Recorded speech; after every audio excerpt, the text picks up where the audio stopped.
ট্রেনটি চলতে শুরু করল। কিছুক্ষণ পরেই চৌধুরীবাবু জিজ্ঞেস করলেন, আচ্ছা, এখানকার লোকেদের কি ভূত প্রেতের ব্যাপারে বলতে শুনেছেন?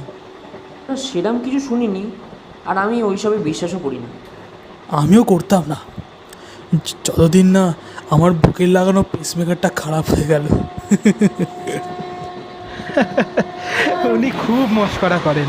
ভূতের থেকে বেশি খারাপ তো মানুষ তো বিপ্লব ভাই। অন্য কোনো দিন না হয় গল্পটা বলবো। সে তো গল্প হতেই থাকবে, এখন থেকে তো রোজই দেখা হবে।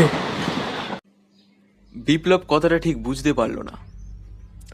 চৌধুরীবাবু কি এখনো মশকরা করছেন নাকি তিনি অন্য কিছু বোঝাতে চাইছেন?